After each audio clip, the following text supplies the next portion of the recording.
Welcome to the Asking Why podcast. I'm your host, Clint Davis. I'm a marriage and family therapist and licensed professional counselor trained in trauma and addiction. The Asking Why podcast is for anyone on a journey of healing and restoration. If you are searching for answers to life's questions and want to learn more about root causes from a psychological and theological mix, this show is for you.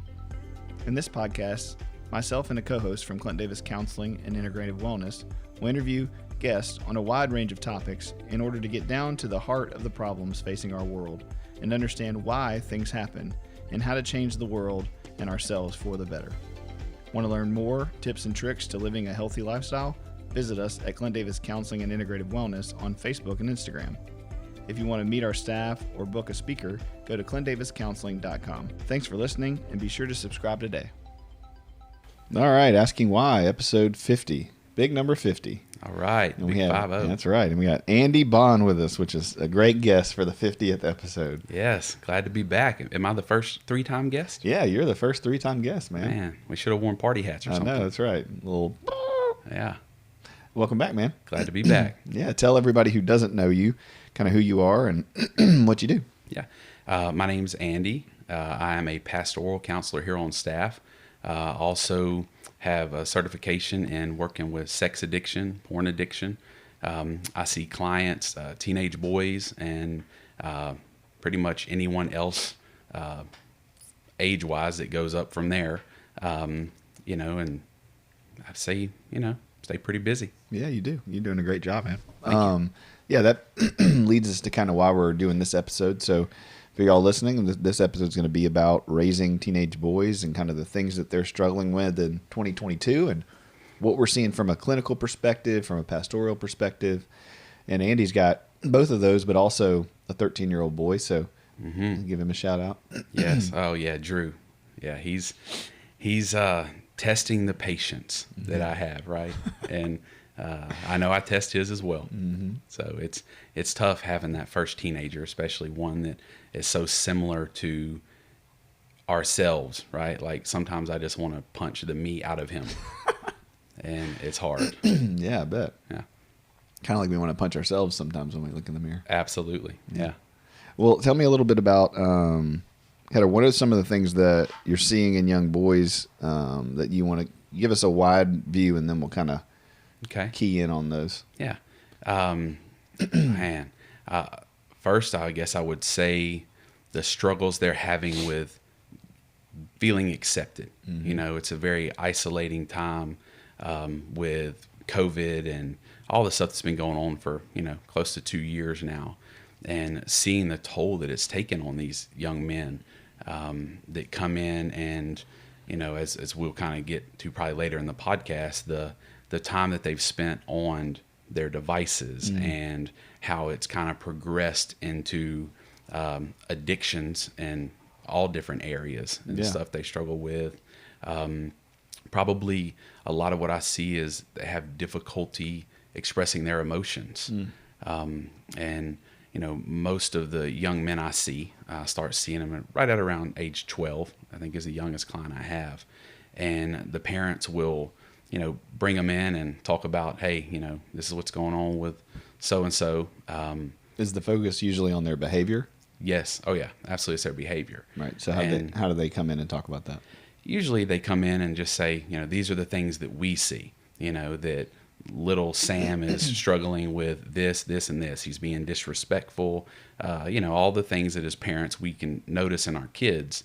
But I'm very direct with the parents, and I make sure they understand that, they can't just drop their sons off and expect me to fix them, right? That's not my job. And then my ultimate goal when I'm working with teenage boys is to get them comfortable enough to tell their parents what's going on in their life. Yeah, that's good. Because most of those parents that drop their sons off, they need to be in an office down the hallway. Right.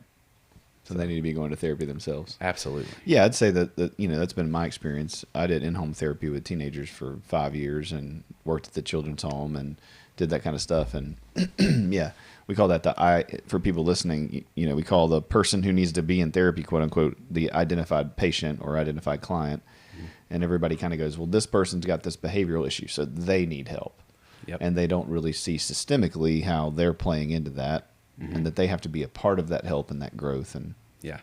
And probably one of the biggest things I've seen is these teenage boys are being raised by a generation of parents, and I'm gonna kind of hang out on the dads here for a second, or the male role models in the lives of these young men, who kind of come from that era of, suck it up, buttercup, toughen up. I mean, the stuff that our coaches said to us, and there wasn't much room for showing emotion. It's kind of, if you start crying, we're going to give you something to cry about. And I think a lot of it has to do with the dads not being healthy, and that's how they were raised. That's how their dads were raised. And the only reason I'm even aware of any of this is because I started going to therapy in 2018, and it really helped open my eyes to what I was doing to my oldest. Well, my older two, because they're 14 months apart, but with Drew, and I was very dismissive. When he would cry, I'd be, suck it up, man, stop being a little sissy. And that's the nice word. That's the nice version of it, And, when he didn't do something, it was kind of that work harder, right? You got to suck it up, son. If you want to play, if you want to do this, you have to step up. And, I never, the first, 8 years of his life, that was the mentality that I had. And so that's what I'm seeing because I'm 38. So most of the teens I see, their parents are around my age. And I'm sure you could probably remember stories of coaches and men in your life that was their mentality. Absolutely. And so now we're starting to see this, I don't want to call them a more sensitive generation. Why don't you want to call them that? Well, because it makes it seem like, I don't want it to seem like something's wrong with them. Because sensitive has a bad connotation? It does. Okay. Yeah. So let's dive into that for a second. Sure. Because I think, we got plenty of time. That's why we like the podcast. Yeah. But I think when men think of other men as being sensitive, why is that a negative connotation? Like, why don't we want boys to be sensitive? Yeah. What's that mean? Shows weakness, and all the things that go with vulnerability and what comes with that. No one wants to be seen as weak. And so as a father, knowing the road that we've traveled, which all of us have traveled different paths, we don't want our sons to be taken advantage of. We don't want them to go to middle school and be, the kid getting picked on, the kid that, everyone makes fun of. So we kind of try and, overdo it in the way that we can raise them, because if you're too sensitive, the world's going to eat you alive, and all those cheesy sayings, Yeah, and there's some truth to that. Right? I think the word that I would say that we need to use is we want our kids to be resilient, right? To be able to deal with hardship, deal with heartache, deal with conflict and stress in life, and not fall apart. And I think that's what most dads, hopefully their kind of foundational goal is, but they're coming from the wrong place. Yes.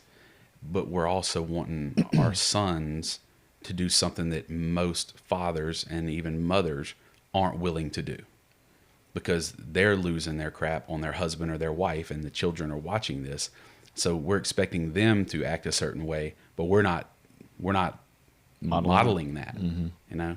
Hey, you can't act this way, but you can't be disrespectful, but I'm going to be disrespectful. Yeah. You got mom, throwing a plate at dad, or all this stuff. I mean, we've heard all those stories of working with adults. All right. So why are they in here? Well, it pretty much always goes back to childhood. I mean, you get back to how they were raised, the family of origin.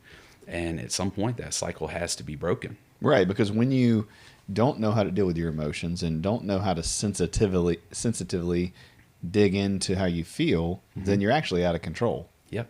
You're not strong. Strength is understanding what's going on and being able to control those feelings and then have a positive outcome from it. So anger, right?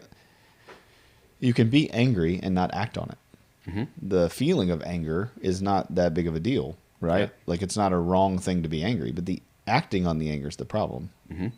It is, but I also work with the teen clients. I get that a lot. Like, our teenage son's just so angry, all the time. Every little thing sets him off. And I tell the clients or the parents, anger is a secondary emotion. Yep. He didn't just go straight to angry.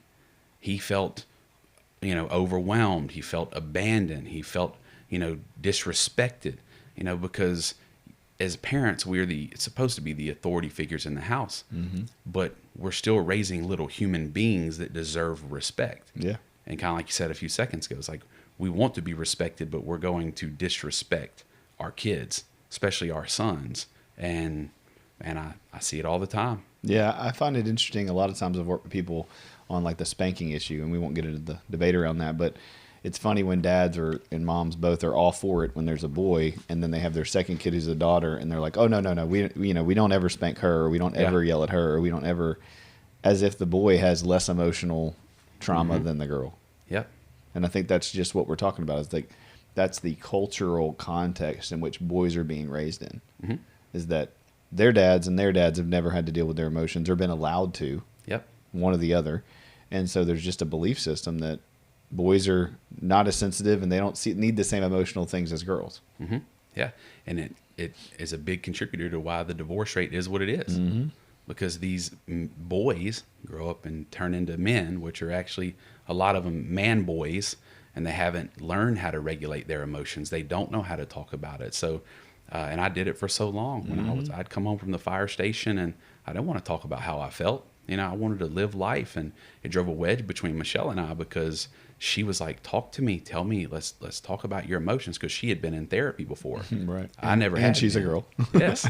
Yeah. And because let's be honest. I mean, there's a difference, right? It's definitely easier for women to talk about emotional things on a spectrum than it is for us to. One, I think biologically, but two, because of how our brains are wired, but two, because of the just huge cultural generational kind of thing. Mm-hmm. Yeah, I definitely agree with that. Yeah, it's more acceptable, and if you see a woman crying, it's all right. If you see a man crying, at least for me, man, something bad must have happened. Like I thought it like that for a long time, and not being able to process those emotions, and especially as a parent of a teenage boy, if I don't have the ability to sit down with him and listen to him and him tell me how he feels, man, we're not going to have much of a relationship at all. Right. Yeah. I think that's been the pushback when it comes to the toxic masculinity conversation. Mm-hmm. So talk a little bit about what do you think toxic masculinity is, and yeah. So to me, or is that a thing to you? Is that a real thing? Oh no, it's a thing to me. Yeah, okay. The toxic masculinity. When I was I've been on the podcast before to talk about my time as a firefighter, but man, that culture is just toxic masculinity. Is who can tell the crudest joke, who can not show emotion. If you cry, because several times, and I would get in my truck and cry. I wasn't going to let the other guy see it. So it was very toxic for me, because if we had a certain run and it affected me like inside, I was just shattered from seeing whatever it was, a dead child, it started eating away at me in the inside. Mm-hmm. And I didn't get in my truck until 3 p.m. the next day. And then I would let it all out. Right. And even then I didn't really talk about it. Right. Would you say you let it all out or fell apart? Fell apart. Yeah. Yeah.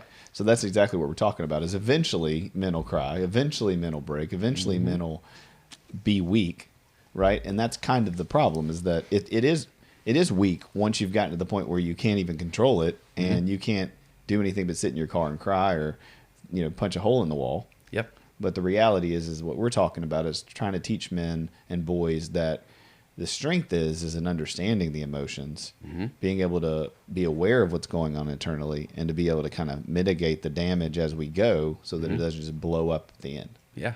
And, kind of going back a few months, I know I shared this with you when Drew was having a tough time at school. Mm-hmm. And, even in this was 2021, it was before the new year.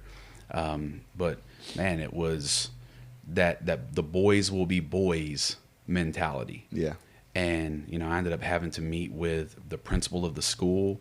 It did not go very well, just because, generationally speaking, that older generation still, I think, has that mindset. The boys will work it out on their own. That's a part of growing up. It's part of the maturation process. And it's like, well, not really. I mean, part of it is, but we have to be able to let, because, when my son had come to me and told me what he was struggling with, for the longest time, my response would have been, well, buddy, you got to punch him in the face. That's what you got to do. Yeah. And while he ultimately ended up doing that, he broke his hand, and, it was a unique season for him and all of us. I also said, you have to let your emotions out. Like, we need to talk about it. And, it was a very difficult for me as a father of a young man to see him, because since I've started going to therapy and started working here as a counselor, I try and let my kids know it's okay to talk about how you feel. And so whenever he finally did that, and it was met with, well, that's just boys being boys, essentially, there was no punishment for the aggressor, man, it ended up, it crushed him, and it crushed me, because I felt like I was lying to my son. Right. Like, I'm telling him, hey, buddy, you come and tell me, be vulnerable. And then when we're sitting there and there's no consequences for the actions, how am I supposed to get my son to buy into what I'm telling him? Mm-hmm. And it goes back to the toxic masculinity culture that you get inside of locker rooms, no matter what the sport is, or at firehouses, or on military bases, or whatever. When you get a bunch of guys together who, again, are most of which are man boys, they don't know how to handle their emotions. Mm-hmm. Yeah, that's good, man. So what do you think, how did Drew learn that lesson then out of that situation? Yeah. Because it didn't go well. And I think this is the important part, is it's not going to go well. Mm-hmm. Yeah. Like, the idea is that if you're vulnerable, that it'll just magically make the other person vulnerable. Like, that's not the lesson either. Nope, it's not. Right? I mean, what we need to teach our kids is you're going to be vulnerable and you're going to share, mm-hmm. but most people aren't going to respond that way. Yep. So where's the kind of connection? Yeah.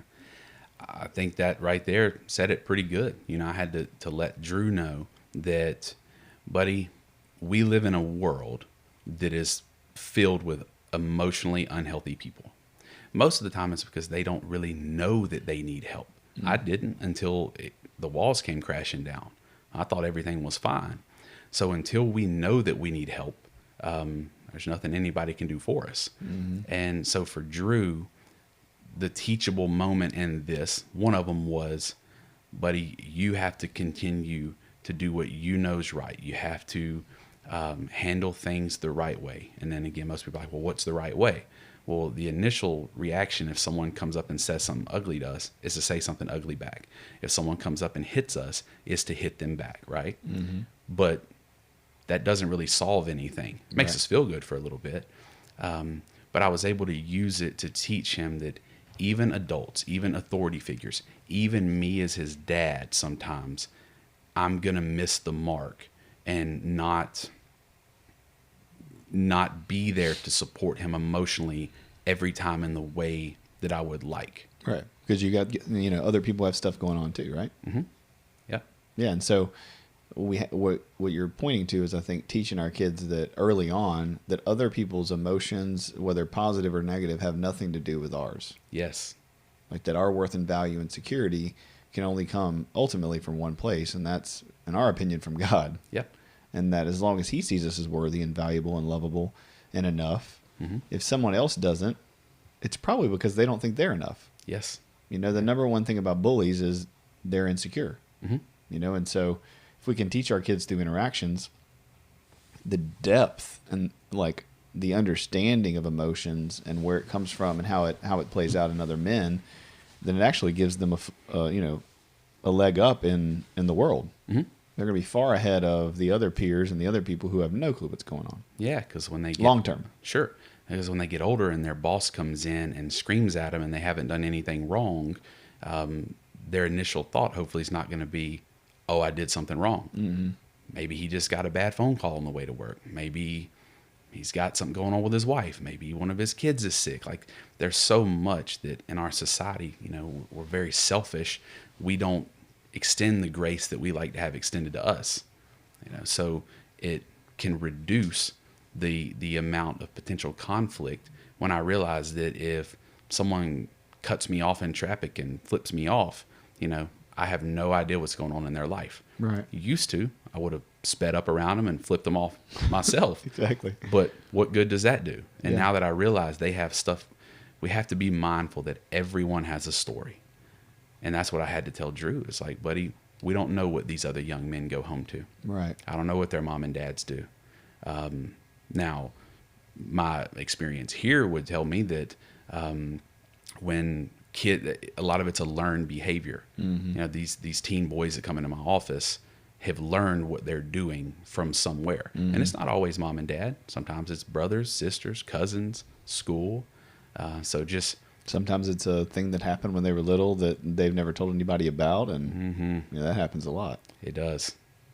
A whole lot. Yeah.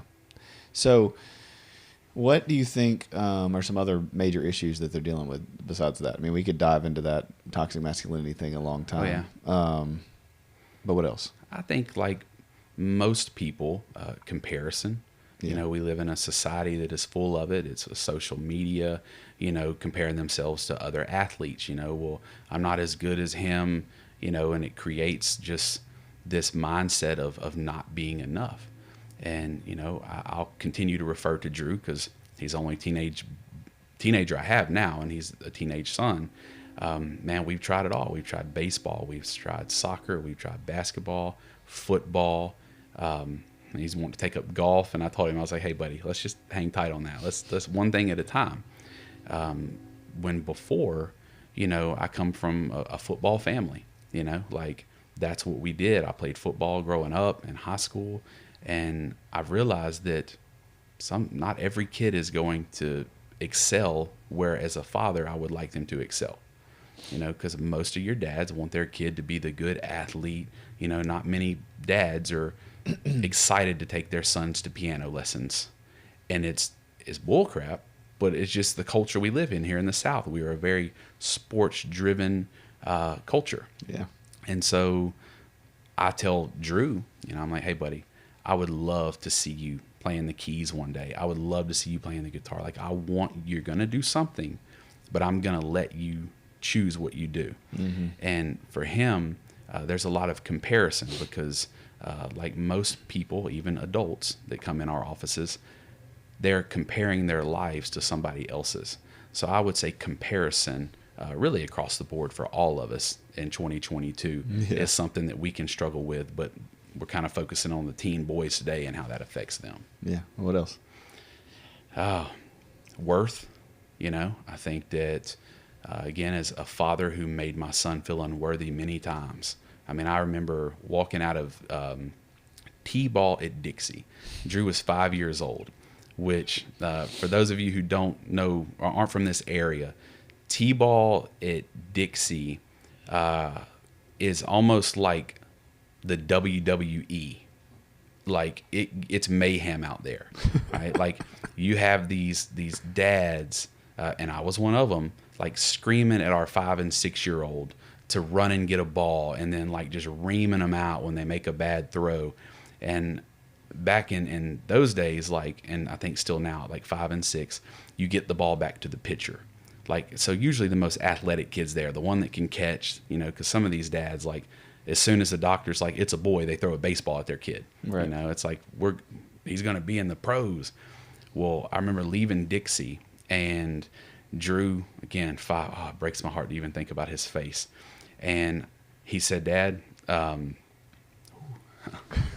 give me a second. Yep. Already making me cry. It's tough. Mm-hmm. He said, Dad, why can't I play pitcher? And I said, because you're not good enough, son. Mm. And man, I know it stuck with him because we've talked about it since then. And, I work with my kids. I'm very open with my son on my struggles. He knows a lot about my story. I have stood up in front of at Man Church and told my testimony. He knows about my struggles with pornography, sex addiction, like the works, because I want him to know that I'm not to be put on a pedestal. Like, I want my son to see weakness and vulnerability. But that that's like top 5 of times in his life where I can remember the toxic masculinity that me comparing my son to someone else's son, and telling my son that he wasn't good enough, man.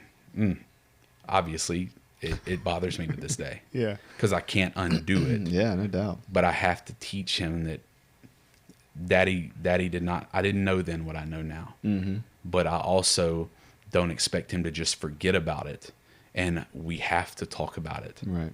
And one day he already sees Hasim, and I love that he loves coming to see Hasim. Like, I'm not too proud to have my kids in counseling. Right. My daughter's been in Natalie's group. So, but yes, that one, so going back to the struggles I have is a worth issue, because there's a lot of things. That's just one example of ways that I diminished my son's value based off of my expectations of what I wanted him to do. Yeah, I appreciate you sharing that, man. I know it's super vulnerable, and sure, I know we've talked about it before, and I've heard some of it, and at the same time, like, you just saying it hits us, and we all have those failures. There's not a dad on earth that doesn't have some of those failures, and some of those comments and some of those moments we wish we could take back.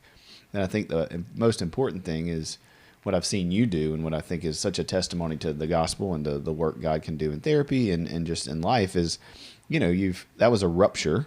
We call that a rupture when something happens that we don't want to happen and that does damage. Mm-hmm. But you spent a lot of energy repairing. Yes. And going back in his childhood, in his early teen years and going, remember this moment? That was me. Mm-hmm. I take responsibility for that. That was not you. And now let's build on that and build on that. And the beautiful thing about that is kids are super resilient. Yes. They yearn for their father's approval. They yearn for attention. They yearn to be enough. Mm-hmm.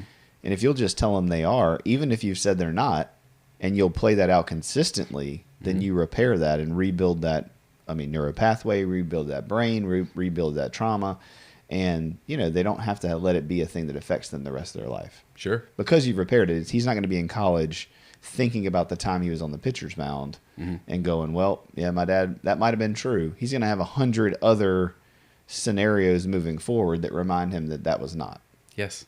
And I think we've talked about this before on the podcast, but the authenticity of taking responsibility for where we've screwed up actually brings so much healing, because then they can take that pressure off themselves to that worth and value. Yeah.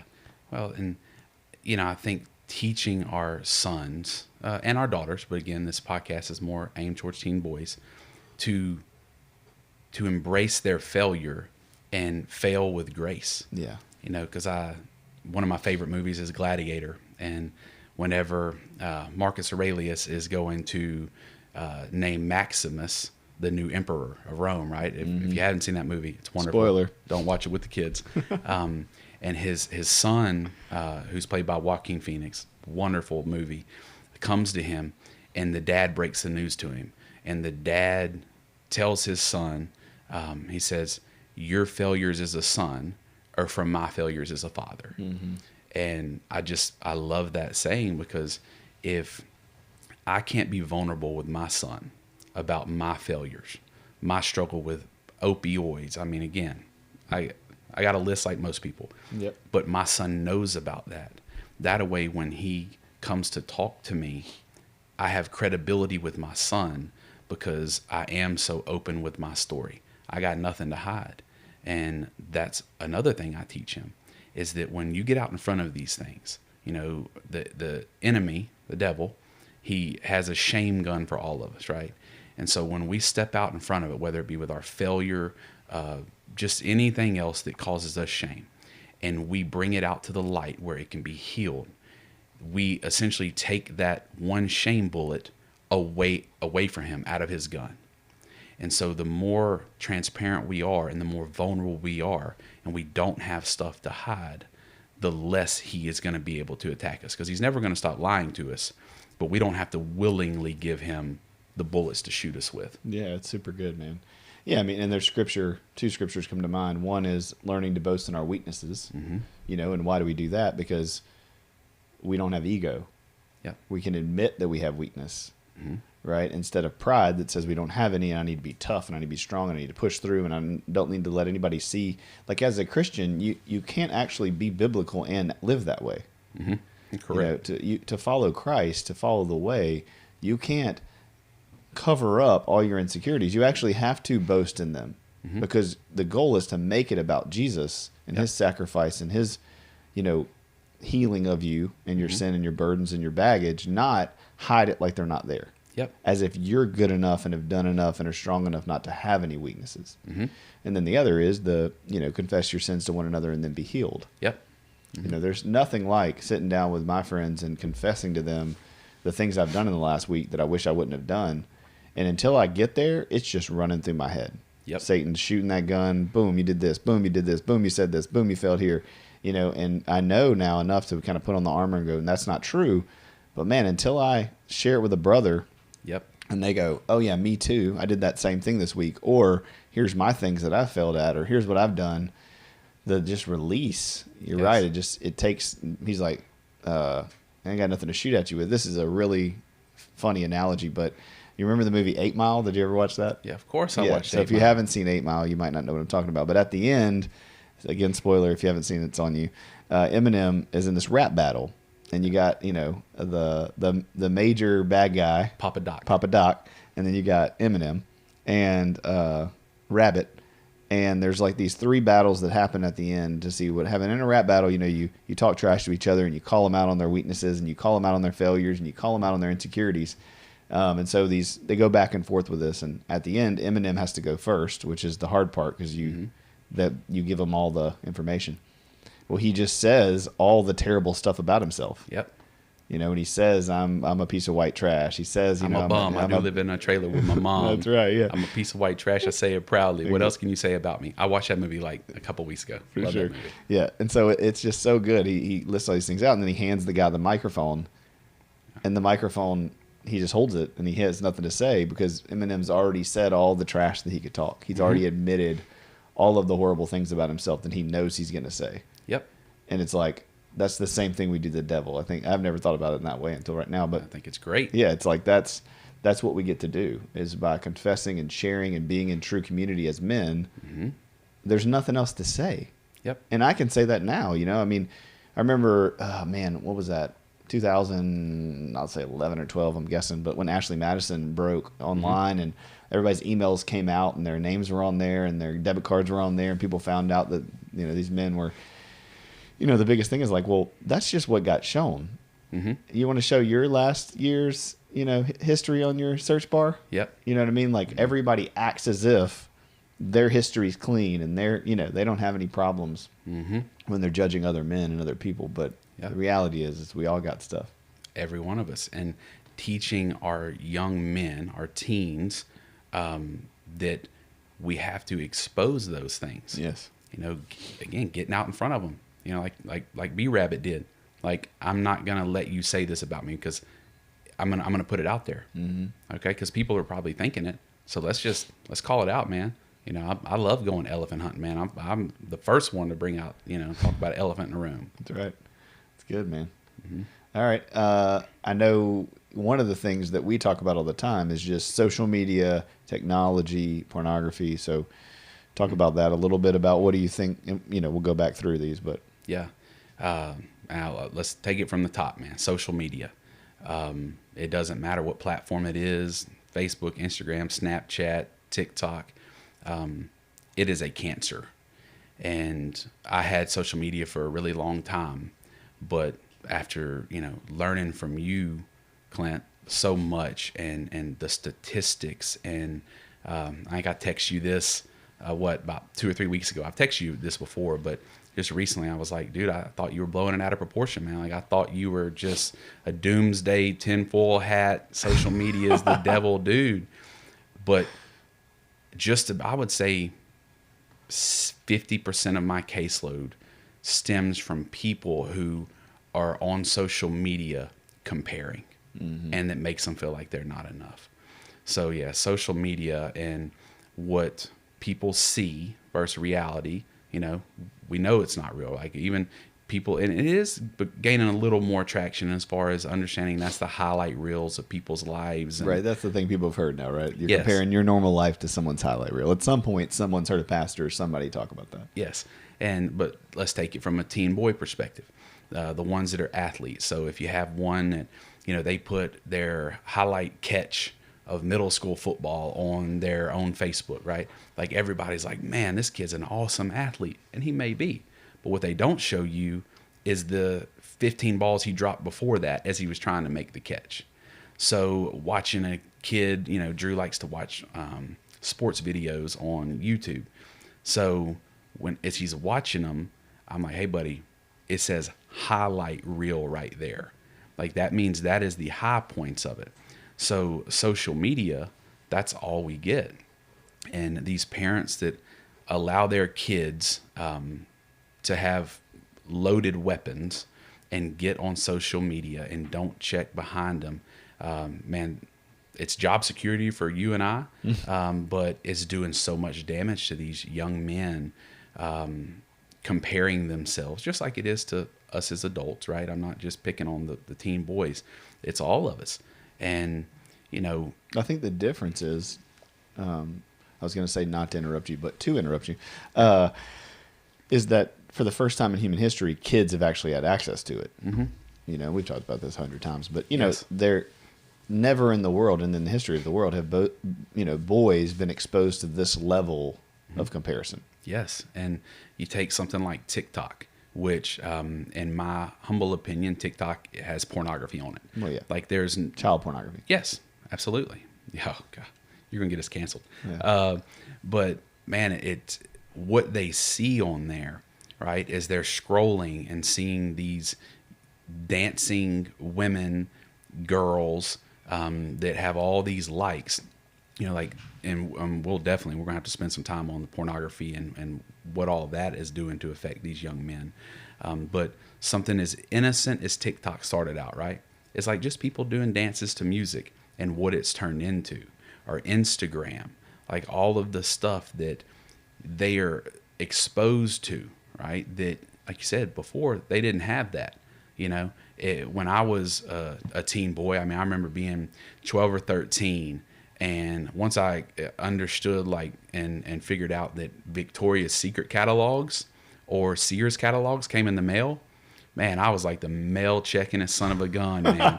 And so I would run out to the mailbox and it'd be a new catalog, and I would use it to do what all teenage boys do. And I would use that. Well, now, man, that's not a second thought, man. That's on ABC TV at 7 p.m. on a Wednesday, or as a kid, I don't know if any of y'all remember TGIF. It was like Step by Step and Family Matters, right? Stuff that when I look at it now, like it was wholesome versus what's on TV now.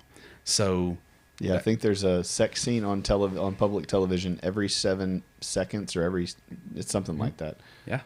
Oh, absolutely. That's probably a little bit below average. Yeah. Because it's everywhere. But the stuff that they're exposed to, again, on the social media, and just it's a disturbing trend that isn't really showing signs of stopping because their parents are addicted to it. Their moms are posting the highlight reels. You're at the beach taking a picture and you got to smile 350 times because mom's got to make sure she has the right one to show. Right. And it has an effect on these young men. And then body image, God bless the teen girls. I can't even handle that and what they have to go through. And it's bad enough for boys, but for young girls, I mean, I have a 12-year-old daughter who's fixing to be 13, a 7-year-old daughter, and what that standard is, what culture says is beautiful. And then, so my son, trying to get him to understand, even if we're watching just a football game, right? And actually, I'll say it like this. We went to a Dallas Stars versus Seattle Kraken game. My son, Drew's starting to like hockey now. He got him for Christmas. So we go there, and this is, I would say, social media related because they promote this, but like the Dallas Stars have cheerleaders, or I forget what they call them, the Star Girls. And then like on the ice, like it in between the periods when they're trying to freshen it up. You have women in sports bras and yoga pants on ice skates, like a team of them. There's like 20 girls, and they skate in formation. And so as I'm sitting there with Drew, you know, he's a 13-year-old boy, right? Like he is just, what? Like, and I'm just sitting here like looking up at the scoreboard or something, you know, not trying to fall back into things that could cause me to stumble, but like that's acceptable in our culture. Mm-hmm. Like to see these women, and I'm not knocking you moms, you know, y'all do your Lululemon or whatever, but like when you have a teenage boy and you're trying to teach them healthy sexuality and teach them about wanting to be with a woman who respects her own body, and yet we have these women out there on ice skates and painted on yoga pants and a sports bra, like I don't ever remember that when I was 13. Mm-hmm. Like, I mean, we went to like Shreveport Pirates and Shreveport Captains games, but there wasn't any of that. Right. Well, I think I would say it's definitely the lack of clothing has increased. I wouldn't say they haven't used women as sexual exploitation for money and for marketing. Mm-hmm. You know, when we were kids, they definitely did. Yeah. But what you would see on television or online, well, you wouldn't see it online, but whatever you would see on television, it was sexualized, but it was super mild compared to what they can do now. I mean, they have the NFL bikini football now where women, you know, wear literally a bikini and shoulder pads, and that's about all they wear. Mm-hmm. So I think the hard part talking about this and, you know, trying not to get canceled is there's a whole world of people who would say, you're sounding really sexist right now. Mm-hmm. Like, what do you mean? Shouldn't it be the boy's job to control himself? Mm-hmm. And what would you say to that? In a perfect world, yes. But, you know, if you have someone like me who I like Oreos, right? So, like, if there's a platter full of Oreos, I may walk by it 3 times, 5 times, 8 times, but eventually I'm going to take one of the Oreos if they're laying out there. Mm-hmm. And so that may not have landed to be the best, but like self-control is just that. We have the ability to control what we say, what we do. But when you have teenage boys, they are going through puberty. They are going through changes to where, you know, the wind blowing the right way can give an erection, right? And like these are, for you and I, not uncomfortable to talk about at all. For some of the moms listening, it's probably uncomfortable, maybe even the dads. But they're learning self-control. Like it's only natural to be attracted to the opposite sex. That's a great point. So we're talking about kids being exposed to things that are hypersexual. Yes. Right. And their consumption of that on from 8 o'clock in the morning to a 5 o'clock at night level, and then them having no control because of that. Mm-hmm. Right. And I think that's what to key in on. It's not a debate whether women can show cleavage or they can do whatever. It's a conversation about what are we exposing children to, and how easily we can desensitize ourselves to that at adult functions. Yes. Right. That I mean, it was a big deal with I can't remember what Super Bowl it was. It was a few years ago when I think it was Shakira and somebody came out, Beyonce maybe. And it was just, you know, they were stripper pole and, Jennifer Lopez, stripper pole and dancing. And I mean, everything but nipples and full on vagina was showing. And the argument goes, well, that's just healthy sexuality. Women are now being empowered to be sexual and they should be and all these kind of things. And that's fine with me if it's adults. Yeah. If there's adult consent. Yeah. But when you have your 5-year-old or 12-year-old or 7-year-old and no one asked you for consent on what to show your kid or expose them to, and they don't know your story. Yep. Because everybody has trauma. Everybody has baggage. Everybody has a background. And so if you're a 15-year-old boy who's been struggling with pornography, which, by the way, 98% of them have seen by 14, and we'll get to that in a minute, then those kind of things are super triggering and overwhelming. And my point is they're unnecessary for minors. Yeah. And a lot of what you get from culture is, well, your kid doesn't have to watch it. They don't have to go to the game. Exactly. Right, so I'm robbing my kids of experiences because of, I mean, lack of morality. I mean, as followers of Jesus, right? Like, and I'm not expecting people who don't have, you know, mine and your same value system and worldview as Christian men, because this applies to people who don't follow Jesus. But it was at the homecoming game this year, right? My daughters were cheering, and I was watching, what these young ladies on the homecoming court were wearing. And so where I went to high school at Evangel, like they wore uniforms, the girls had skirts, but like they had rulers that they would measure. And if your skirt was not the proper length, they would either send you home or you would have to change. And I'm not, like you said, you got to tread lightly because I don't want to offend any of the women. But, when you're showing something, most of those women want men to look, at least in my experience. There's a lot of insecurity there. They find their worth and value in how many heads they can turn and what they're wearing. And so, but going back to the homecoming court, I was just like, oh my gosh, like I have 2 daughters. Like if this trend doesn't stop, they're going to be on the homecoming court in bikinis. Right. Like, cause I'm hoping like that, like the Little House on the Prairie fad comes back and my daughters are wearing bonnets and, ankle length dresses because and I had moms that were next to me that were like, really? And, again, you have a bunch of young men, that they are, it's natural to look at that. Yep. I would say the pushback I would give you and the pushback to play devil's advocate is the reason for it. Right. Mm-hmm. So what I would dig into if I'm talking to a girl or women or listen to this and they're like, oh, this sounds super sexist or conservative or whatever. It's the heart behind it that we need to be finding out. Mm-hmm. If a girl wants to wear a bikini at the beach, great. Do yes. You. Be confident. Mm-hmm. If a girl is wearing a bikini because she's trying to show things off to appeal to other teenage boys and sexuality and she's not confident in that, mm-hmm. then that's a problem. Yes. If a girl's wearing a skirt, if the rule is 6 inches and she keeps wearing a 2-inch skirt, mm-hmm. right, there needs to be a conversation with that kid, not a shaming, because I think that's the pushback. So many girls have been in school where boys can have their shirts off, do what mm-hmm. they want to, but girls can't wear spaghetti straps. They can't do these things, and there's all this shame around slut shaming and all this kind of stuff. Mm-hmm. It's the same side of the coin. Yep. Right. So to take this back, like toxic masculinity doesn't mean that things that are manly are bad. Mm-hmm. There are things about masculinity that have become toxic as a culture. Mm-hmm.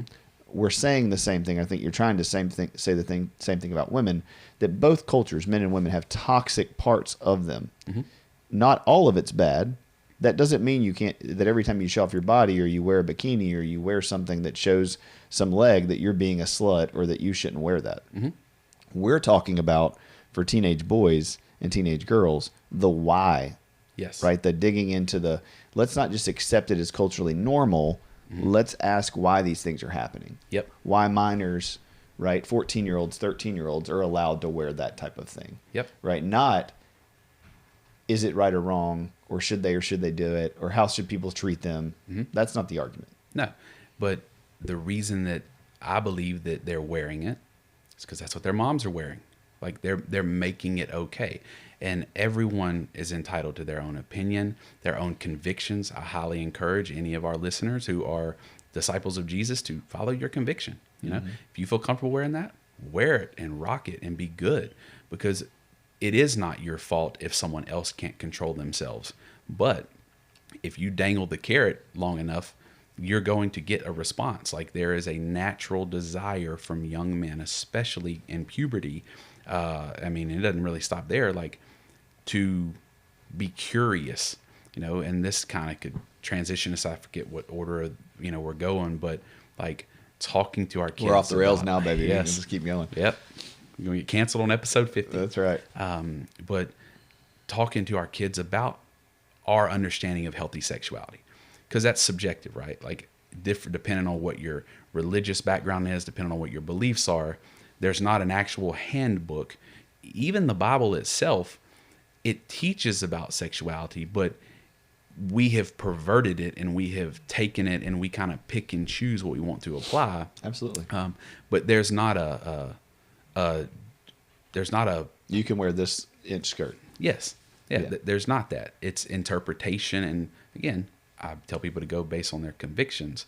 But when we teach about healthy sexuality, it's kind of so broad, right? Like, because what I may feel bad about, you may not. And what you may feel bad about, I may not. Yes. Yeah. And that's the exact point, is that, like, I'm a pretty modest person.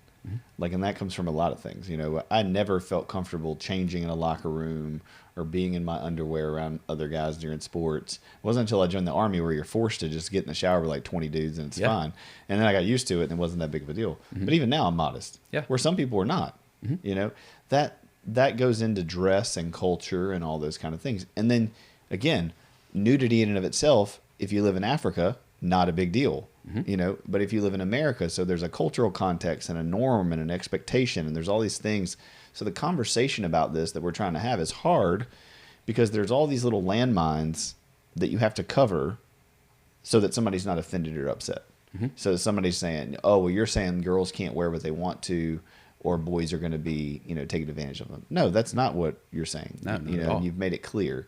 You know, it's the same conversation, man. It's a, again, nuanced conversation, but when it comes to sexuality and rape and date rape and all these kind of things, yeah, it's a huge issue that boys are watching too much porn, overly exposed, their expectations are too high, and that is happening a lot. I think that was a great thing about the Me Too movement, but it's brought out a lot of problems that we had in the culture.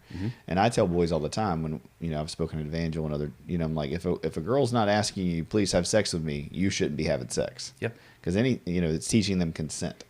And I think we grew up in a culture where it's like, oh, they're playing hard to get, you know, they're whatever. Yep. And maybe some girls do that, but you have to take everything in it as an individual situation.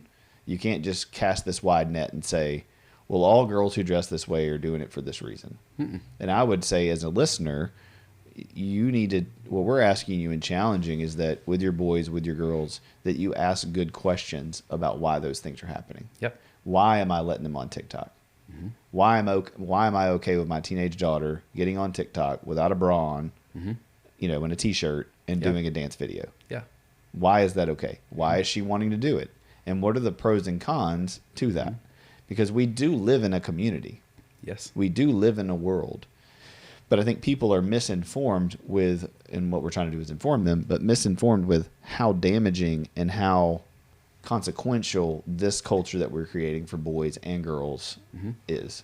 And so, again, today we're talking about boys, so we don't have the time to dive into all the girl stuff. So, yeah, that's about as much as I want to justify. Sure. Yeah. No, that's a good, man. And, you know, talking about, you know, the pornography, you know, and these, the parents that I get that come in and they have their head in the sand. They don't want to believe that their son, their 13, 14-year-old, and that's not even the early age of exposure. That's just, we're going to hang around teen boys for today. That they don't think that their son is doing that, you know. I had a friend of mine, she's got 2 boys, and one of them's 14, and we were having a conversation about masturbation, and she was like, absolutely not. He would tell me, no way my son's doing that. I don't believe that. And I was like, oh my gosh, you have lost your mind. And she's like, what do you mean? I'm like, girl, come on. Like, let's think about this. And so as dads or other men who have the ability to influence teenage boys, you know, because I know every family is different. Not everyone has a male role model in the home.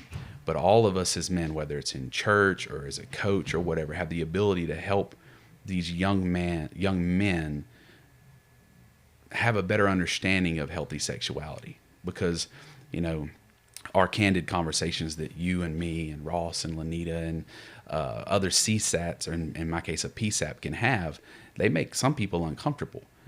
But it's just the truth. So if you have a 13-year-old boy who, you know, when I was 13, in Shreveport, there was channel 96. All right. And when you went to it, like, you had to subscribe to it. But so when I would be watching it, like it was scrambled. It was squiggly line. But every now and then you'd see a boob, right? Yeah. And you held on to that. Like you grabbed, you were like, oh my gosh, I got to see that. And then, like I said earlier about, you know, hey, I'll check the mail, and I run out and there's a Victoria's Secret catalog. Well, now with what our young men are exposed to, what they have on these devices that most parents, they don't know that they need to monitor it. They don't realize that, you know, a 9-year-old on Google is not a good thing. Right. Well, okay. So yeah, and I know you're going here, but the margin for error is so much smaller. Because one, the thing they're being exposed to isn't a breast. right? So for all of us, and I'm going to key this in, what Andy's talking about is in the 80s, 90s, all of human history up until the internet, the exposure that we had for sexuality was terrible for kids, right? Somebody having the Playboy channel, somebody seeing sex on television, the arousal that causes, the development of dopamine, the problems in sexuality, I mean, it jacked us up. Everything that we're dealing with as adult men in our 40s and 30s is because of very minor exposure as a child. Right? Yep. What we're talking about is that, and I'd say this all the time, I know you are, but porn is not about two people having sex. Right? We're not saying that your kid's going to be exposed to breasts on the internet and that's going to be bad. Although that would be and has caused all the problems for many men as it has. They're going to see hardcore, abusive, disgusting sexuality. Bestiality, child pornography, abuse, rape porn, a lot of things that are not remotely okay for an average 6 to 8 to 12 to 15-year-old to see. Yeah. And then it affects the arousal template, like it changes. So it sets an expectation that if I'm 13 or 14, and parents, I know this may make you uncomfortable, but it's just the truth. If your child, if your son has a smartphone, even if in your house you're monitoring it, if he goes to his friends' houses and the stuff that he's consuming, like you said, no one who struggles with pornography addiction, once they're hooked, is Googling missionary sex. Right. It is a progression that it's a bottomless pit. It took me 20 years like down a path that, man, I'm still thankful, for the grace of Jesus and getting through that. But our teenage boys, that they are exposed to this video, whether it be, just depraved sex, gangbangs, whatever, and that is what they think it's like. So when they get their sex education. Yes. Yeah. So they get a girlfriend when they're 15 or 16. And yes, to parents out there listening, teenagers in middle school and high school are having sex. Hopefully all of our kids will save themselves from marriage. I'm proclaiming it for all of us, but realistically, they're not. All right. I mean, unless things really change and it's going to take supernatural intervention. I would say this. It's interesting because the stat is less and less kids are having actual sex because they're able to have so much online sex and so much self-sex. But that's a whole nother podcast. Yes. Hooray for eradicating STDs. But it still messes with people's brains. Yeah, we're trading one for the other. Yeah. And so these 15, 16-year-old boys have erectile dysfunction because, again, I'm not condoning sex outside of marriage, but we live in this reality. We walk it day to day. So when the number one buyer of Viagra is 18 to 25-year-old males because the last decade they've watched so much pornography and masturbated so much that they cannot have sex with a real person and either climax or keep an erection. Yep. And then you have these young ladies that they go on this mission and hunt to, well, it's me, right? All right, what am I doing wrong? And man, the domino effect of what a teenage boy watching pornography does, like it could potentially affect his marriage down the road. It will affect his marriage down the road because you have an actual lady, a consenting sexual partner in front of you, and you can't get aroused at 17, 18, 19 years old because of that exposure and what you think sex is like.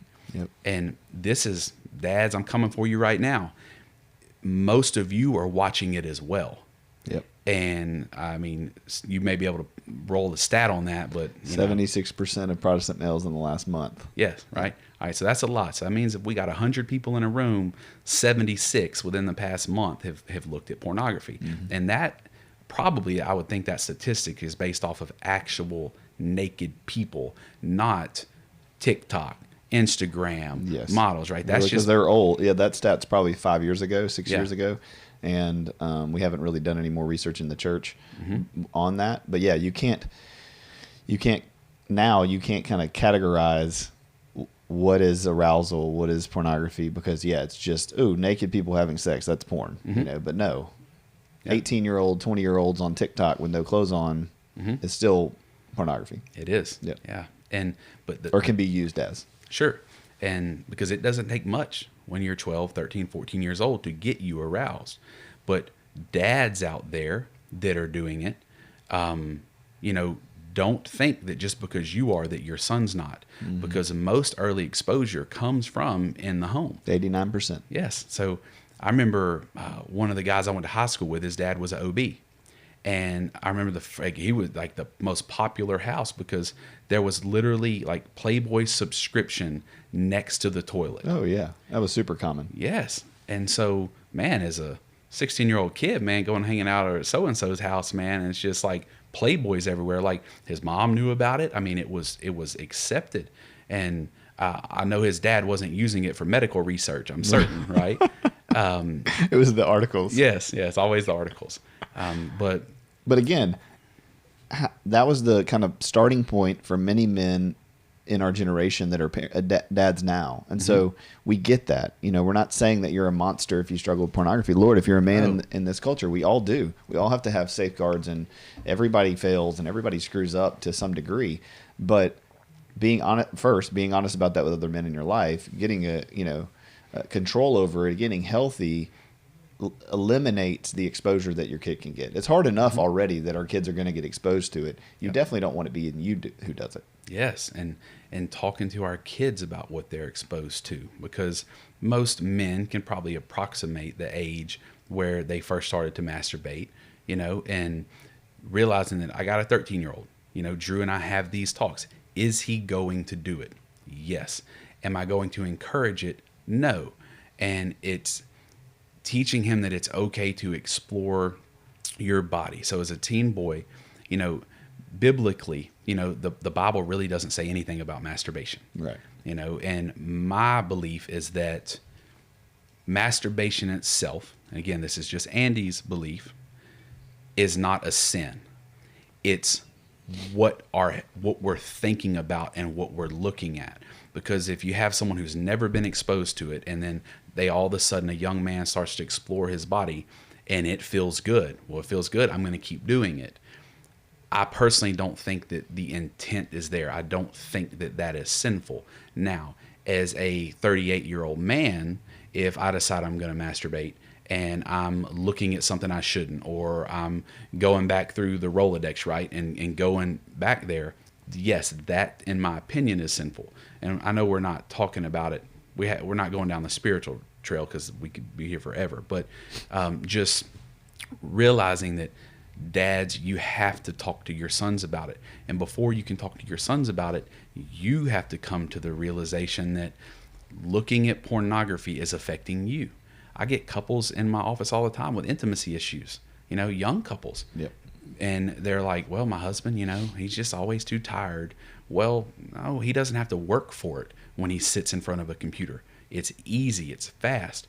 And to think that our teen boys don't feel the same way, and they don't see it. They don't see the way that they do see the way dad looks at mom, the stuff dad's looking at on Facebook, the stuff dad's looking at on Instagram. Well, the pointing out or not pointing out of the girls on the ice skating ring. Yeah.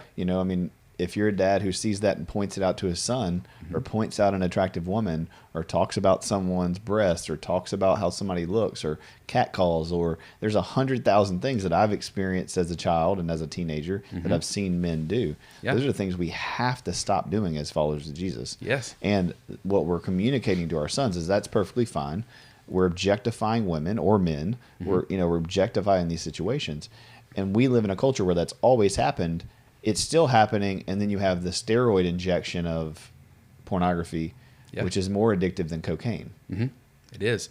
And I want the parents to realize that, your child can overcome this, but you have to, as a father, if you struggle with it, and then, it's kind of, well, what's the struggle? Am I addicted? Do I just have a problem with it? Man, I would love to have that conversation. You or Ross, we have groups, because once we can identify it, then we can fix it. Before we can fix a problem, we have to know it's a problem. Yeah. But we also have to teach our kids. So if I withhold the struggles that I've overcome from my son, then I'm setting him up for failure. Is he still going to probably engage in all those behaviors at some point? Yes, I would say so. I hope not. But I have to share with him. Michelle, gosh, she got so embarrassed this is probably about a month or two ago. And I was talking with Drew. We were having one of our talks about sex and healthy sexuality. We were reading about in the Bible about sexuality. And I just flat out told him, I was like, buddy, mommy and I started having sex when I was 16 and she was 15. And like, he wasn't even shocked by that because I have been preparing. I've been having a series of conversations, age appropriate, of course, since I started to learn and do better. Right. Mm-hmm. So as I was explaining to him the consequences of having sex at such a young age and soul ties and the way that it affected me, Michelle and I were each other's first. Well, at 16 and 15, we didn't know anything. My parents never talked to me about healthy sexuality or any form. Like I learned it in school. I learned it from a coach. I learned it in the locker room. And I mean, I remember it not at 15 when I went to Southwood before I transferred to Evangel, getting made fun of at 15 years old for being a virgin. Mm-hmm. And so talking with my son about not only do you want to respect all women, but you have to respect yourself. So Michelle came in there and I was like, hey, babe, come in here. So she walked in and I was like, babe, tell Drew about what we were doing when we were 16 and 15. She was like, what? You're going to talk to him about that? You set her up like that, man? Yes, I set her up like that because it's good. It's good for her growth. But what I'm trying to get him to understand is that mommy and daddy have to express our failures and where we went wrong. Mm-hmm. And then after high school, we broke up, we went our separate ways, we did our own things, and we came back together. But that's not always the case. And being able to sit there in front of my son and talk about what it was like when his mom broke up with me when I was 16 and the heartache it caused because of the sex. And if I don't prepare him and he gets a girlfriend and they start having sex when they're in high school, or again, hopefully when they're married, what am I doing? I have to teach my son this. And what he chooses to do with the information when he's a consenting adult is on him. But he's not going to be able to say he wasn't informed. Yeah. That's good, man. Yeah, we talk about this a lot. And again, we're talking about teenage boys, but the sexual conversation, every time I speak somewhere, I always ask them to raise their hand if their parents talk to them about these type of things. And I've never had more than 3 people raise their hand that their parents talk to them about sex or masturbation. Yeah. And I think for boys, especially, for people to understand, it's a totally normal developmental thing. Mm-hmm. But like your 6 and 7-year-old or even 3-year-old gets erections. Mm-hmm. Like that's a normal developmental thing. And I've seen so many parents, because they don't know this, they haven't had this conversation, they have their own shame, they have their own things going on. It leads to a cycle of shaming of boys and girls for normal developmental things, right? Pre-sexual. Because if you have a kid that is not in puberty and has started the normal biological process of masturbation or erections or whatever, they're not thinking of it sexually. Mm-hmm. Because hopefully they haven't been exposed to anything. They haven't been touched anyway. They haven't been harmed. So they don't have a reference. Mm-hmm. They're not thinking about it like we are. And I think that's what makes people so uncomfortable is we've it proves the point. Mm-hmm. We've hypersexualized and over-sexualized everything. To address at prom, to a boy with his shirt off, to ads, to magazines, to TikTok, to everything, that when we try to talk about sex education for prepubescent kids, we're so uncomfortable because it's sexual instead of normal developmental. Yeah. Does that make sense? Makes sense. We have to teach our kids context because before they hit puberty, they need to understand what's going on with their body, what's normal, what's not, what they can talk to you about. Mm-hmm. Because when we don't communicate, we're communicating, we don't talk about it. Mm-hmm. And so a little boy at 9 or 10 or 11 starts having erections or nocturnal emissions, which we call wet dreams. Mm-hmm. And they don't know that's going to happen. It's a very scary, shaming thing. Yes. To wake up in the middle of the night, wondering what's happened to you, having pleasure, but having shame and having those two things linked. Mm-hmm. But when you've pre-talked to your kid and you've said, hey, in the next year or so, these things are going to start happening. And remember when we talked about procreation, and remember we talked about making babies, like this is all part of it. That's scaffolding and preparing them and giving them context for what's going to happen. Yep. So when it happens, they go, oh, this is what Dad told me. Hey, Dad, that thing that you told me happened. It's still a little embarrassing to talk about, and it might feel uncomfortable, but it's just normal that I can come to you and talk about this and you help me through it. And I'd say 95% of people have not had that experience. They have not. And yet we're living in an extremely hypersexualized, hyperexposed group of boys with zero information. So that's why I think it's the worst, and I think that's why it's so bad, and why their anxiety and their depression and their suicide rate and their self-harm rate and their porn addiction and all these stats are 200% higher than they were 10 years ago. Yeah. And I think that's the combination, right? Is the overexposure and the complete lack of education all at the same time. So it's gotten worse, and yet we've done nothing about it. Yep. And it's got to change, and it's going to start with us as parents being willing to have those tough conversations.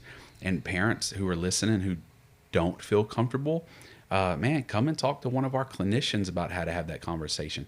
And I sat down with mother, father, and their 2 sons a couple of months ago, and they had done a phenomenal job of teaching their kids about the proper terms: penis, vagina, ejaculation, orgasm, like all of these things, instead of, GG and wiener and all these stuff. Tallywhacker. Yes. Like having those tough conversations. And one of the things that you said this, it was one of our conversations, and you were talking about the difference between a perpetrator and unsupervised children, right? Yeah. So, and man, that stuck with me because, I remember as a kid going to the skating rink, right? Like to the all-night skates. Now, fortunately, I had the parents that they didn't let us stay all night. But I do remember what happened in middle school in sleeping bags with maybe 8 people working at Hot Wheels at those all-night skates. Ours right? was Skateville, but yeah. Yes. So we're gonna put kids in these situations and just not expect them to explore. So when you have a 13-year-old child and a 10-year-old child, if you have a 13-year-old boy and he sees his 10-year-old cousin naked, and I'm not saying this always happens, but there is a natural curiosity if there has not been proper education as to... Or overexposure. Yes. But it's like, well, what's that? What's different? And so these young men who may touch someone in a way that they shouldn't, or they may say something they shouldn't, gets labeled as, well, he's just a perverted little 13-year-old boy. No, he's a 13-year-old child whose parents haven't equipped him, most of the time because the parents haven't been equipped. 100%. So the way that you said that time, about being unsupervised children, because when we do sleepovers at our house, because I have a 12-year-old daughter and 13-year-old son and a 7-year-old daughter, there is a intentionality in not having a bunch of Drew's friends and a bunch of Avery's friends over, because we can't stay awake for 24 full hours. So we have to be intentional about who it is, who their parents are. Have their parents talked to them about this? Maintaining that separation, because there's a lot of work that goes into that. Oh, or there should be. Yeah. But if one of my daughter's friends can't sleep and Drew's up in his room playing a video game by himself, no, you're not going to just hang out with Drew. And because kids are curious, and I'm not saying that the intent is to get to that point, but curiosity kicks up. And as the young ladies start to develop and the young boys are starting to develop, there is that curiosity of what are we going to do? Because this is something my parents probably don't even know, but as a young man, I remember being in middle school, and my neighbor, who was a good friend of mine, he was in my wedding, we would mutually masturbate, just next to each other, and it was nothing. There was not an attraction to him, but we were uneducated. This feels good. And well, that's extremely common. Yes. Yeah. People don't think that or talk about it or know that, but because of all the lack of education and support, it's not sexual. It wasn't a sexual. It's a sexual act. Yep. But it's not sexual in the way that we think about it as adults. It's just exploring and figuring out. And I've had, I can't tell you the hundreds of people, men and women both, who have had that story. Yeah. And so I say that for people to understand. I know you're being vulnerable, and I'm used to it. But people sitting here, their minds are blown right now. But I want them to understand, and they might not be blown because they probably have a similar story or a similar situation. And I hope that if you're listening to this and you're like, oh yeah, I did have that thing with a cousin or a friend or a circumstance, that you're not alone in that. No. That that's a very common experience because of what we're trying to prevent. This whole conversation is about how do we prevent this for younger kids, and then how do we understand what wasn't prevented for these teenagers. So anyway, sorry. Sure. No, that's good. But and that's the thing is like it turned from one time into multiple times. But this was like my early exposure to pornography was I think I was 9, and it was at my friend's older sister's boyfriend's house. And we went over there, rode our bikes down. We lived in Newcastle. Oh yeah, the good old days. And there was they had a VHS of Debbie Does Dallas. Well, as a 9-year-old who hasn't even gone through puberty, man, there was a fascination there. It was like, whoa, what's this? And that I remember the exposure, but it wasn't until years later that I could go back to that visual and remembering that experience. So when you have, unsupervised children at 13 years old, they're going to explore again. Or at least the risk for them is great that they're going. Yes. Yeah. And what I don't want to happen is for any parent listening to think that, yeah, but not my kid. That's what other kids do. And maybe your kid doesn't. I'm not trying to, make it sound like every kid is like I was, because we're all different. But I do know I was very uneducated on it. I was not informed. Like I didn't know. I mean, Michelle and I, when we started having sex at 16 and 15, I didn't know. I knew it felt amazing, but I wasn't educated on what, not just the emotional ties that it has and the way it makes us feel, but like physically speaking, right? And parents, you got to have these conversations with your teen boys. And this is probably another one that I'll kind of go back to. I'll hit on these real quick. It's like parents that are concerned about bringing this stuff to their kids' attention. It's like the parents who don't want to put their daughters on birth control because they think it is going to contribute to them having sex. All right. I know that may be a touchy subject, and I'm not going to get too deep into it, other than the fact that bringing awareness to it, if a young lady gets put on birth control at 14 or 15, whether it be for medical reasons or the fact that statistically she's probably going to have premarital sex and you don't want to raise a grandbaby with your teenage daughter, that you need to be able to have these conversations. Like that if I put her on this isn't a express pass to go have sex. Not unlike me, because Michelle, one of the things she asked, she was like, why would you tell Drew that we had sex when we were 16 and 15? I was like, because he'll be 15 in 2 years. And I know from my experience in my own life and what I do for my job that he's probably going to be wanting to have sex in 2 years. Yeah, and you're telling him the negative consequences of it. I think that's the explicit part, is when parents get tweaked up about, well, if I say sex, or I teach them what sex is, or I say something masturbation, or I say erection, they're going to start doing it. Or if I talk to them about pornography, it's going to put it in their brain and they're going to go look for it. Right? Yeah, if you just say this is a thing, but if you say this is the thing and here's the consequences for it, and here's what to do if you stumble upon it, and here's what to do if you feel bad about it, or if you go around mom and dad and do it anyway.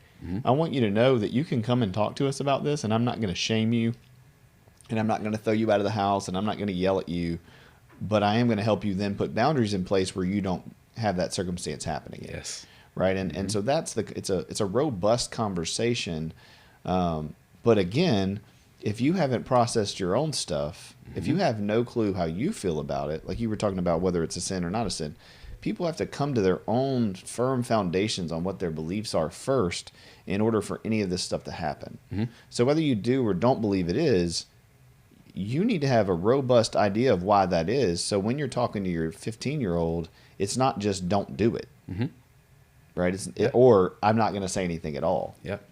Oh, the infamous, do as I say, not as I do. Right. Just don't do it. Well, kids are too smart for that now. Like when we were kids, that worked, because we couldn't research, we couldn't listen, we couldn't look up, we didn't have all the access to everything to know better. But like our kids are watching us on our phones, on our devices, doing our things, and it doesn't fly anymore. Our kids actually lose way more respect for us now because it's very clear that we're saying for them not to do something that we're doing. Yes. And parents listening out there, this is something that I don't even know where I originally heard it, or I don't know that it's original. I'm not this smart. But, when your children, and in this case, when your teen boys come to you and tell you that they're watching pornography, or they come and tell you that they're having sex with their girlfriend, the way that we respond when people tell us the truth will determine if they tell us the truth again. Amen. So if we overreact, if my son comes and tells me, hey, Dad, me and my girlfriend had sex and he's 16, and I flip out on him and I call him a pervert and blah, blah, blah, which I'm not going to do that because I'm educated on it with a lot of room to grow. I do not have all the answers and I don't know it all. Some parents do handle it that way. And like you said, they shame their kids, and at that point, all right, are we going to implement healthy boundaries? Are we not going to have your girlfriend in the same room with you unless mom and dad are in the room and help our kids? Which, by the way, should probably happen. Yes, absolutely. But before you let them go back into the bedroom. Right. But even then, I'm putting Michelle on blast. Like when we were 16 and 15, my parents had a no door shut rule. Right. And the way that our living room was set up is like my bedroom was right next to the living room. We just had sex with the door open. Right. So parents, no boyfriends and girlfriends in the bedroom. That is my recommendation based off of my own experience and the rules that will happen in the bond house. Right. Because nothing good can come from it. I think, and people want to take one comment or one thing and say, well, blah, blah, blah, blah, blah. This is all building off of early conversation, early trust, extended boundaries. Like you may have a 17-year-old who you trust implicitly. Great. I hope you did all these things. If you didn't, the margin for error is just very, very small. And I think that's what people need to point to, is that it's not about controlling your kid. It's not about that you're going to be able to protect them from everything. I say all the time, Adam and Eve had perfect parents and they chose sin.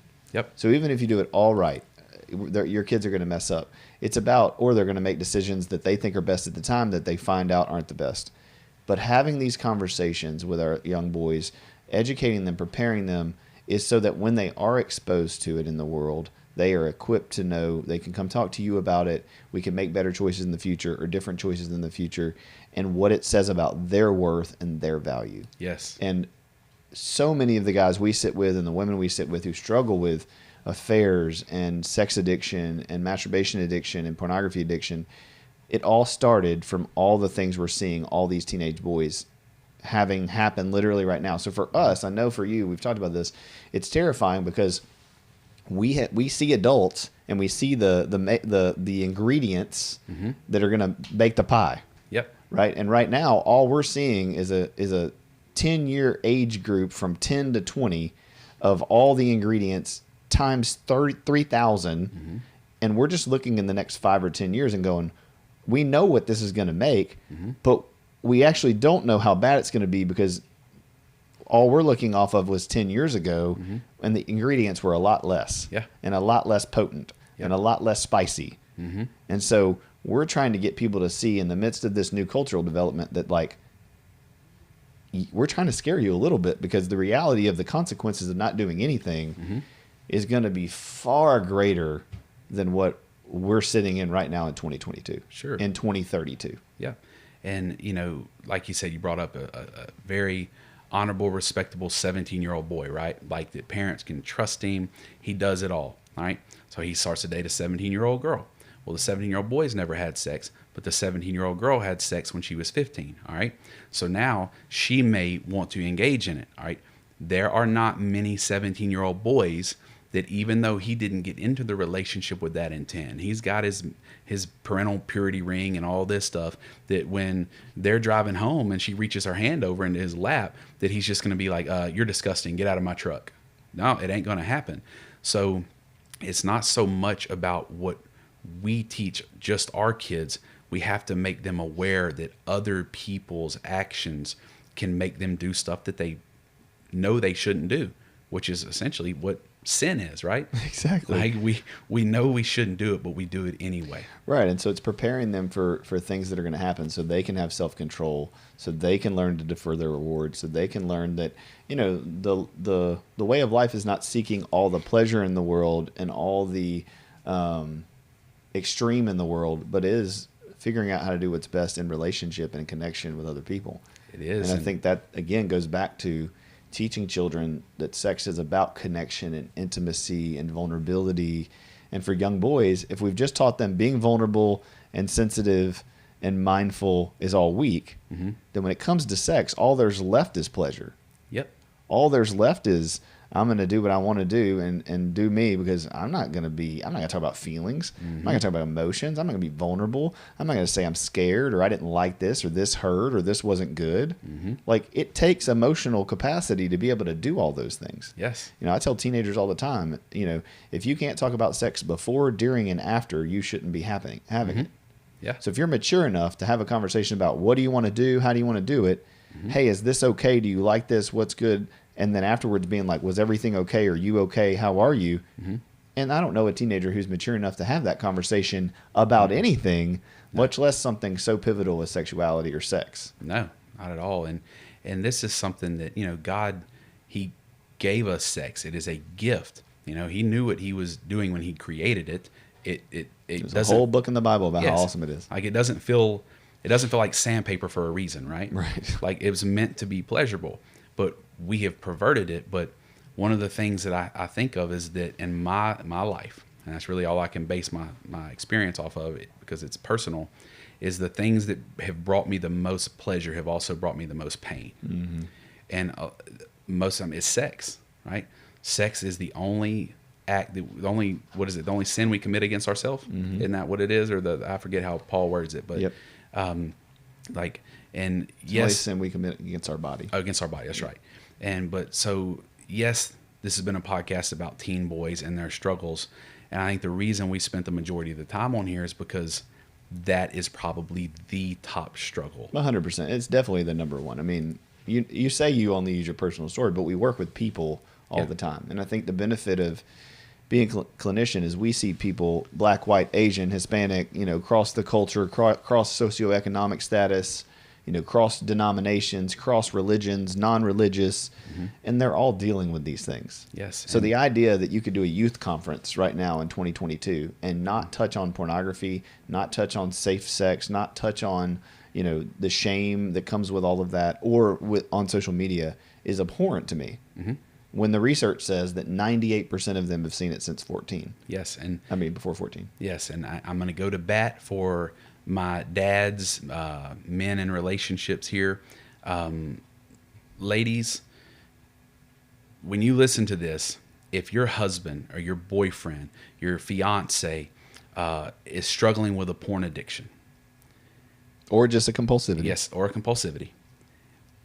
That more than likely, probably 99%, preceded you ever even knowing who he was. Right.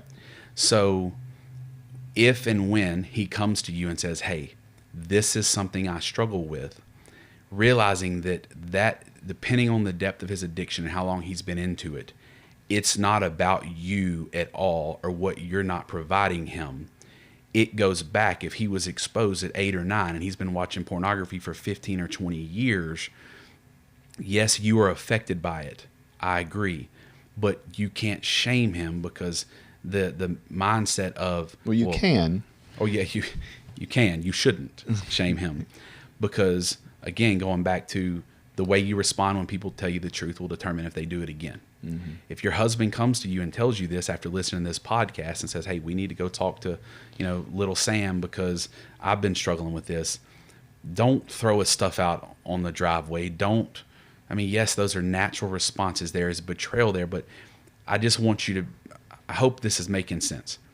It runs deeper than just, if you've been married 5 years, you think he's been looking at pornography for only 5 years. Right. Maybe he's the unicorn of men who didn't start looking at it when they were teenagers, but I find that to be highly unlikely. Yeah, a lot of men, and I hear what you're saying. if you're a spouse, and it's males and females. I mean, now the stats are, I mean, what we're going to see in the next decade is almost equal. You know, one of the sexual exploitation centers said they did research, a month before, and they found that young teen girls scored 1 point higher of porn viewing in the last month than the boys. So we're going to see the progression of this increase into marriages on both male and female sides. The way it affects them biologically and emotionally and relationally is totally different in spectrum, but we'll get there. But if you find out your husband or spouse has been watching pornography, it is extremely traumatic for you. You can, 83% of people who go through that betrayal trauma experience PTSD-like symptoms, and you may respond inappropriately.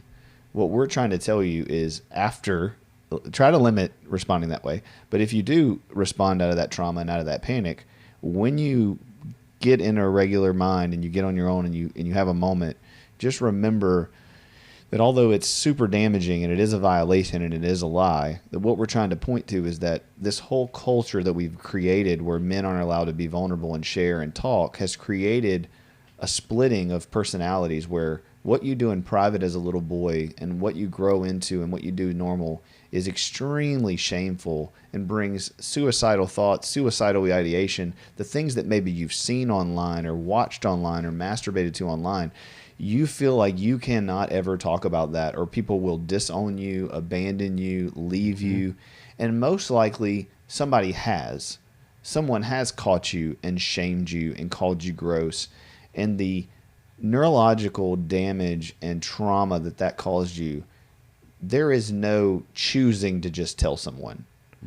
Yes, you have a choice, but that choice is extremely limited because the idea that you can share it and be vulnerable without being killed emotionally has never happened. Yes. So you don't have the buildup or the experience to believe or to believe it's worth sharing with a spouse or anyone else because you've been so disconnected and disassociated to it for so long that the idea of sharing it is impossible because no one in our culture, other than a couple podcasts and a couple writers, is talking about it in this way.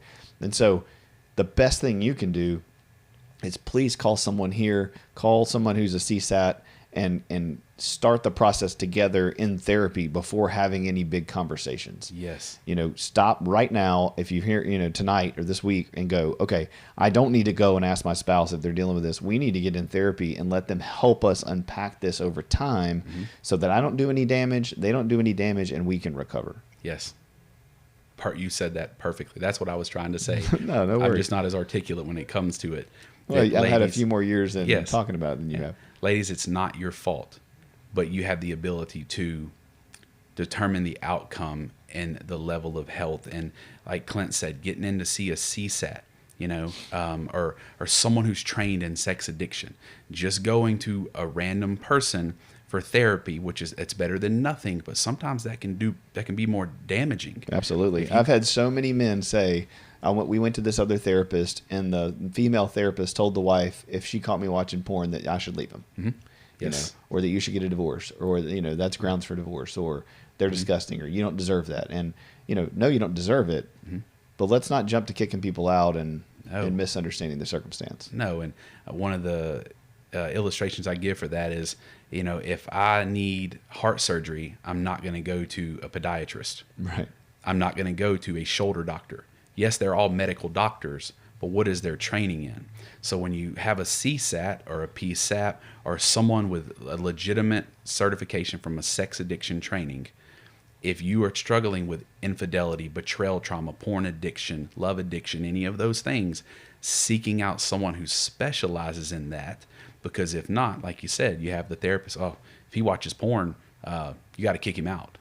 Well, and I'm sure that's happened hundreds of times. Oh, yeah, I've heard it at least 100. Yeah, and it's disturbing. It is. All right, so let's wrap this thing up. So I hope that people out there are a little scared, a little overwhelmed, and a little interested in learning more. So what are we doing moving forward to kind of help this population? Because I think the other problem is that, one, nobody knows this stuff, so we're not even aware of what to protect. But I hope now when people listen, they go, oh, gosh. One, we do trainings all the time. So you can call us here at Clint Davis Counseling. You can email us. We can do Zoom trainings. We can do in-person trainings.